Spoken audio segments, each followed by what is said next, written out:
There's a strange trend happening in the current matchmaking market in China. Female teachers with stable jobs and high social status are increasingly being left behind, especially in smaller counties where many single female teachers in their late 30s are found. So, why is this the case? Here are a few reasons from my perspective. First, many female teachers begin working right after graduation and have limited exposure to the real world outside schools. You could say that most of their lives revolve around the school environment, interacting mainly with students and colleagues, which hinders their social skills outside of education. The people they meet in school are vastly different from those in the private sector, meaning they haven't experienced the broader realities of society. Additionally, many female teachers tend to be idealistic. When it comes to choosing a partner, they often seek perfection, adhering to strict standards regarding everything from height and looks to personality and values. Even the slightest deviation from these criteria makes it tough for them to find someone. Second, there's a tendency among them to compare themselves to others, which can lead to a skewed self-perception. For instance, we had a teacher from Suzhou who came to us looking for a partner while still in a relationship. She talked about a colleague she got along well with who was married. They mainly discussed work rather than personal lives. When she visited this colleague's home for her son's birthday, she was shocked to find she lived in a large villa and that her husband had a notable educational background. After asking around, she discovered that she came from a well-off family and her husband was a former international student. They had met in college and were happily married. From that point on, she began to look down on her own boyfriend, nitpicking everything about him and causing constant arguments. At one point, she voiced her frustration, saying, "Why can she find an accomplished guy who studied abroad while I can only find someone with a regular job? Do you think we should advise her? There's really no point, someone with that mindset is beyond help." Additionally, many Chinese girls from average background who have worked hard to secure stable jobs can easily misinterpret their accomplishments, believing they have transcended social barriers and can find partners just as impressive as those from established families. The only thing they share in common is their profession. While earning a stable job through their own efforts is certainly commendable, it doesn't necessarily signify a significant shift in social class. Finally, there's a prevailing sense of superiority among them.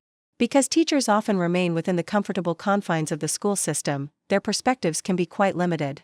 They tend to think that anyone outside the system is unmotivated and lacks ambition, viewing themselves as superior and looking down on those in private sectors. They often seek partners who also work within the system. While there's nothing inherently wrong with this, some take it too far and dismiss anyone outside the system. We once had a case where a high-income man was rejected by his girlfriend's parents simply because he didn't work in the system. They said, "Without a stable job, what's the difference between him and a dog?" This extreme emphasis on system jobs is one reason they find themselves still single. In reality, female teachers often possess strong qualifications. However, if they want to get married, they need to take an honest look at themselves. While they can actively seek a compatible partner in their youth, they should also consider finding someone with whom they can build a stable life. Waiting too long means that, no matter how secure their job is, it won't turn back the clock. Today, I want to talk about why female teachers in China often feel like they're at a loss when it comes to finding boyfriends. There's this ongoing sense of disappointment. Many of these teachers' boyfriends feel like they're at a disadvantage, believing their girlfriends are on a pedestal. This creates a sense of superiority in the boyfriends, leading to daily complaints about their partners. Let's break down the reasons. First, they're disconnected from reality. Female teachers, especially those who transition directly from school to teaching, often lack a solid grasp of the real world. They may have an idealistic view and still think of themselves as princesses who need to find their princes. This disconnect makes them feel like they're missing out in every relationship, convinced they're at a disadvantage no matter who they end up with. Second, female teachers often struggle to accurately gauge their own worth. They're often surrounded by wealthy parents who can afford to shower them with gifts, as those without money aren't typically in their circle. They're also surrounded by children and positive societal opinions that inflate their self-worth. They genuinely believe they're highly valuable.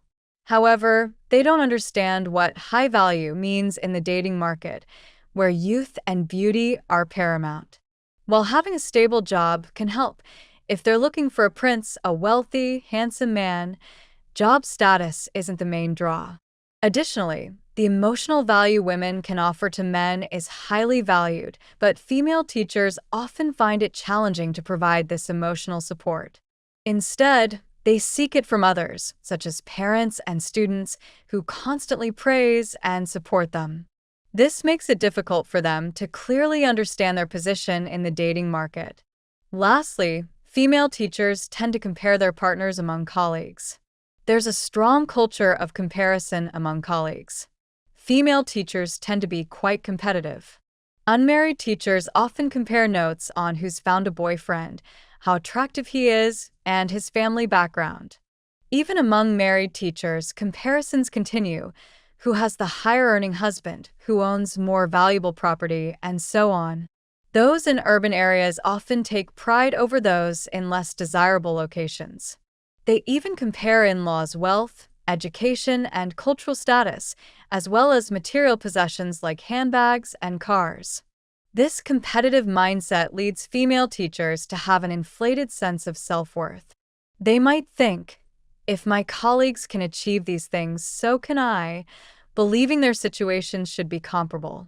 Yet, many overlook the fact that their colleagues could have different backgrounds or advantages, making such comparisons unrealistic.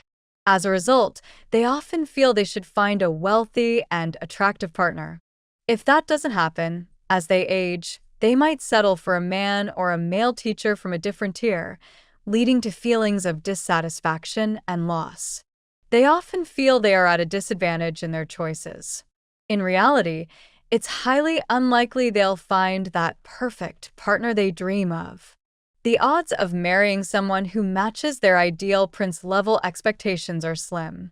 However, they often fail to see this truth and continue to believe it's possible. Do you think they can lead a simple, satisfying life? Do you think they can feel they've married the right person? They're likely to always feel that they've made a compromise or married down. This elevated mindset can make their relationships exhausting for their partners.